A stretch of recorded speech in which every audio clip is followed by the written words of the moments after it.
Breaking చూస్తున్నాం. AP ఎన్నికల ఫలితాల్లో ఎన్డీఏ కూటమి ఘన విజయం సాధించింది. 16 లోక్సభ స్థానాల్లో విజయం సాధించిన టీడీపీ ఎన్డీఏ కూటమిలో బీజేపీ తర్వాత రెండవ అతిపెద్ద పార్టీగా మారింది. మొత్తంగా ఎన్డీఏ కూటమికి 292 సీట్లు రాగా వాటిలో బీజేపీకి 240, టీడీపీకి 16, జేడీయూ 12, ఇతర పార్టీలు 24 స్థానాలను దక్కించుకున్నాయి. అయితే 234 స్థానాలతో ఎన్డీఏ కూటమికి ఇండియా కూటమి గట్టి పోటీ ఇచ్చింది.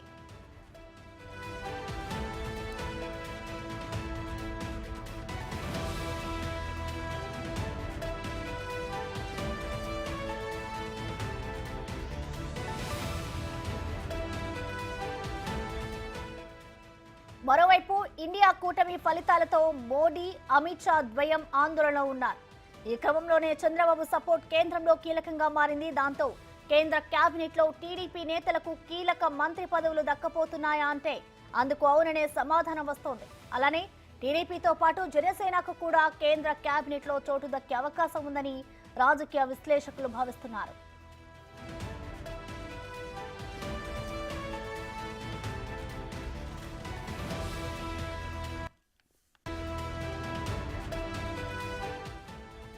కేంద్ర సహకారంతో రాష్ట్రాన్ని అభివృద్ధి చేసుకోవడానికి ఇదే మంచి అవకాశమని అభిప్రాయాలు వ్యక్తమవుతున్నాయి.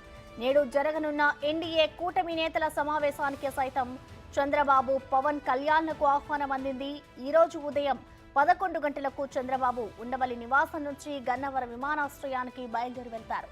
ఇక తిరిగి రాత్రి 9 గంటలకు ఉండవల్లి చేరుకుంటారు. చంద్రబాబుతో పాటు జనసేనాని పవన్ కళ్యాణ్ కూడా ఢిల్లీ వెళ్లనున్నారు. ఈ సమావేశంలో ఎన్డీఏ కూటమి పలు కీలక నిర్ణయాలు తీసుకోనుంది.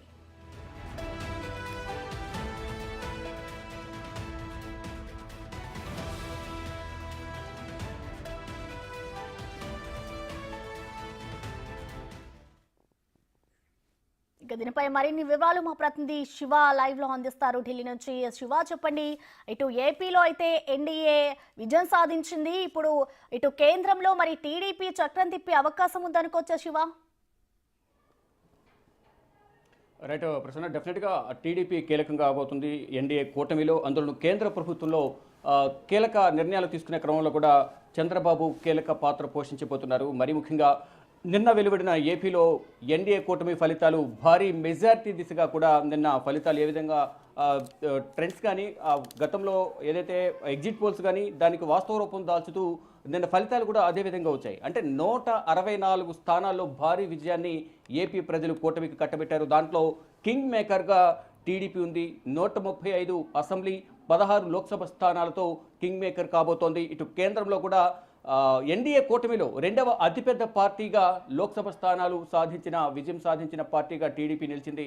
ఇక కేంద్రంలో ప్రభుత్వం ఏర్పాటు చేయాలంటే మ్యాజిక్ ఫిగర్ 272 స్థానాలు కావాల్సి ఉంది. కానీ మ్యాజిక్ ఫిగర్ అనేది బీజేపీ సాధించలేకపోయింది. 240 స్థానాలతో బీజేపీ ఉండగా మిత్రపక్షాలతో కలిపి అంటే ఇటు టీడీపీ, జేడీయూ, ఇతర మిత్రపక్ష పార్టీలతో కలిపి 292 స్థానాలతో బీజేపీ ఎన్డీఏ కూటమి ప్రభుత్వాన్ని ఏర్పాటు చేయబోతోంది. ఈ కూటమిలో ఇటు జనసేన, టీడీపీ ఇద్దరు కూడా కీలకం కాబోతున్నారు. మరి ముఖ్యంగా చంద్రబాబు రెండవ అతిపెద్ద పార్టీగా ఎన్డీఏ కూటమిలో ఉన్నారు. కీలక నిర్ణయాలు తీసుకునే క్రమంలో కానీ ఈరోజు జరగబోయే ఎన్డీఏ సమావేశంలో పాల్గొనబోతున్న నేపథ్యంలో పలు కీలక నిర్ణయాలు తీసుకోబోతున్నారు. ఇటు రాష్ట్రాన్ని అభివృద్ధి చేసుకోవడానికి ఇది ఒక మంచి అవకాశంగా ఏపీ ప్రజలు, మరోవైపు విశ్లేషకులు అందరూ కూడా భావిస్తూ ఉన్నారు. అంటే చంద్రబాబు చాతుర్యం అనేది ఇక్కడ చూపించే అవకాశం కనిపిస్తోంది. అంటే కొన్ని డిమాండ్లను పెట్టి ప్రత్యేక హోదా ఏదైతే ఉందో ప్రత్యేక హోదా కానీ, రాష్ట్రానికి రావాల్సిన నిధులు, పోలవరం ప్రాజెక్టు కానీ, ఇతర అభివృద్ధికి సంబంధించిన అనేక నిధులను కూడా కేంద్ర ప్రభుత్వం నుంచి, ప్రధాని నరేంద్ర మోడీ నుంచి తీసుకొచ్చే అవకాశం చంద్రబాబుకు ఉంటుంది అనేది ప్రధానంగా మనకు తెలుస్తుంది. నిన్న కొన్ని వార్తలు ప్రచారం జరిగాయి. చంద్రబాబుకు పవన్ కళ్యాణ్కు ఫోన్ చేశారు. ఇటు చంద్రబాబుతో అమిత్ షా, ప్రధాని నరేంద్ర మోడీ మాట్లాడి ఎన్డీఏ కన్వీనర్గా చంద్రబాబుకు పోస్ట్ ఇవ్వబోతున్నారు అనేది ప్రధానంగా ఒక ప్రచారం అయితే జరిగింది. దానికి సంబంధించి అధికారిక సమాచారం అయితే, అధికారిక నిర్ణయాలు అయితే ఈ రోజు తీసుకునే అవకాశం కనిపిస్తుంది. సాయంత్రం 4 గంటలకు ప్రధాని నరేంద్ర మోడీ అధ్యక్షతన ఎన్డీఏ కూటమి సమావేశం జరగబోతోంది. ఈ సమావేశంలో ఇటు కేంద్ర మంత్రులకు సంబంధించి, ప్రభుత్వ ఏర్పాటుకు సంబంధించి, ఈ ప్రభుత్వంలో చంద్రబాబు, టీడీపీ పాత్ర ఏ విధంగా ఉండబోతుంది అనే కీలక నిర్ణయాలు తీసుకునే ఛాన్స్ అయితే కనిపిస్తున్నాయి. కేంద్ర కేబినెట్లో కూడా టీడీపీ కీలకంగా వ్యవహరించబోతోంది. మంచి మంచి పోర్ట్ఫోలియోలు కూడా టీడీపీకి ఇవ్వబోతున్నారు. టీడీపీతో పాటు ఇటు జనసేనకు కూడా గెలిచిన 2 స్థానాల్లో జనసేన కూడా కేంద్ర కేబినెట్లో అవకాశం కల్పించే ఛాన్సెస్ అయితే కల్పిస్తుంది. మొత్తంగా చూసుకుంటే ఈరోజు ఉదయం 11 గంటలకు తన నివాసం నుంచి గన్నవరం ఎయిర్పోర్ట్కి వెళ్తారు. అక్కడ నుంచి 11:30కి ఢిల్లీ బయలుదేరుతారు. మధ్యాహ్నం 2 గంటలకు ఢిల్లీ ఎయిర్పోర్ట్ చేరుకుని అక్కడ నుంచి తన అధికారిక నివాసానికి వెళ్తారు. సాయంత్రం 4 గంటలకు జరగబోయే ఎన్డీఏ కూటమి సమావేశంలో పాల్గొని ప్రధాని నరేంద్ర మోడీని మరొకసారి 3వసారి ప్రధానిగా ఎన్నుకునే అవకాశం అయితే ప్రధానంగా కనిపిస్తూ ఉంది. మరోవైపు దాంట్లో కొన్ని కీలక నిర్ణయాలు తీసుకు ఎన్డీఏ కన్వీనర్ కానీ, మరోవైపు పార్టీకి సంబంధించి ఎన్డీఏ కూటమికి సంబంధించి ప్రభుత్వ పాలనకు సంబంధించి తీసుకున్న నిర్ణయాలు కానీ, కేంద్ర కేబినెట్లో మంత్రుల భర్తలకు సంబంధించి దీనిలో టీడీపీ పాత్ర ఏ విధంగా ఉండబోతుంది, చంద్రబాబు పాత్ర ఏంటి, చంద్రబాబు నుంచి ఎటువంటి సలహాలు సూచనలు ప్రధాని నరేంద్ర మోడీ తీసుకోబోతున్నారు అనేది కూడా చూడాల్సి ఉంది.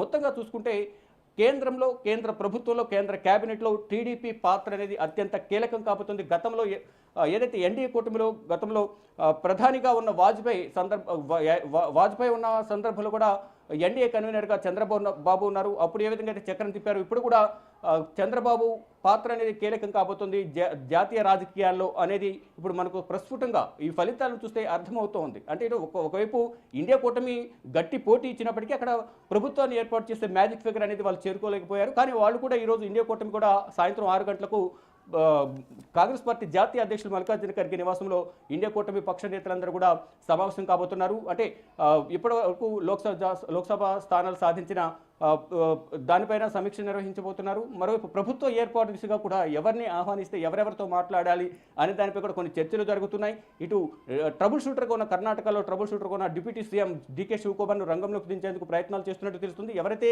ఎన్డీఏ కూటమిలో ఉన్నారో ముందు వరకు కూడా ఇండియా కూటమిలో ఉండి ఎన్డీఏ కూటమిలోకి వెళ్ళిన వారందరూ కూడా మాట్లాడుతున్నట్లుగా కూడా సమాచారం అవుతుంది. ఒకవేళ వాళ్ళు వచ్చినప్పటికీ కూడా అక్కడ మ్యాజిక్ ఫిగర్ అనేది 272 కావాల్సి ఉంటుంది. అంటే మరో 40 స్థానాలు అనేది కాంగ్రెస్కు ఇండియా కూటమికి కావాల్సి ఉంటుంది. కానీ అన్ని స్థానాలు సాధిస్తారా, అందరితో మాట్లాడి మాటలు అనేవి సత్ఫలితాలు ఇస్తాయా, చర్చలు సత్ఫలితాలు ఇస్తాయా లేదని చూడాల్సి ఉంది. కానీ ఇటు బీజేపీ మాత్రం 3వసారి మేమే ప్రభుత్వాన్ని ఏర్పాటు చేయబోతున్నాం, ఎన్డీఏ కూటమి మళ్ళీసారి 3వసారి అధికారంలోకి వస్తుంది, ప్రధానిగా నరేంద్ర మోడీ ప్రమాణ స్వీకారం చేయబోతున్నారనేది బీజేపీ నేతలు, ఎన్డీఏ కూటమి నేతలు అయితే ధీమా వ్యక్తం చేస్తున్నారు.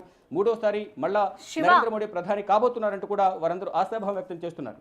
ప్రసన్న, శివ, ఇప్పుడు టీడీపీ సపోర్ట్ బీజేపీ ప్రభుత్వానికి చాలా కీలకమనే చెప్పాలి.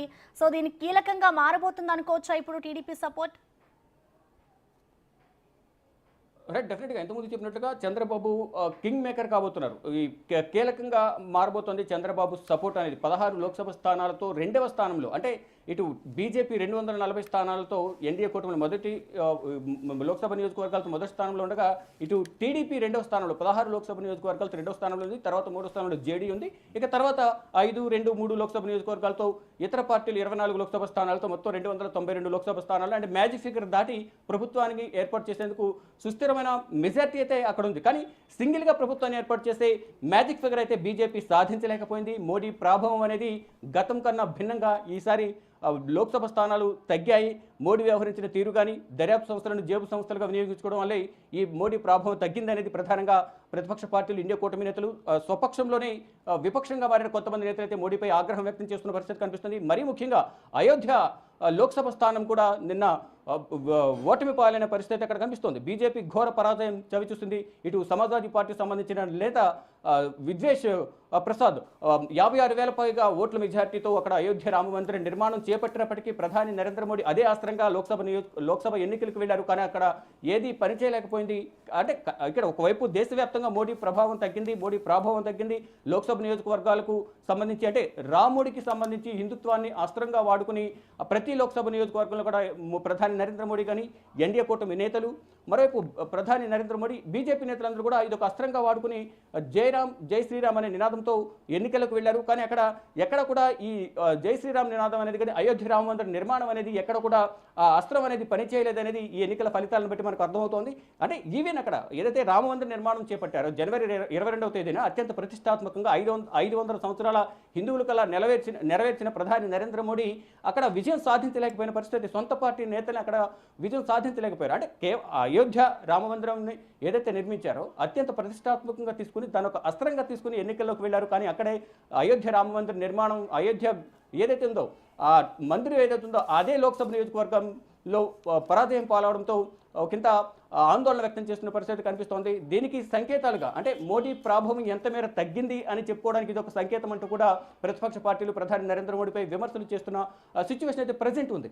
మరోవైపు ఇటు అమేథీ, రాయ్బరేలీ మొదటి నుంచి కూడా గాంధీ కుటుంబానికి పెట్టని కోటగా ఉంది.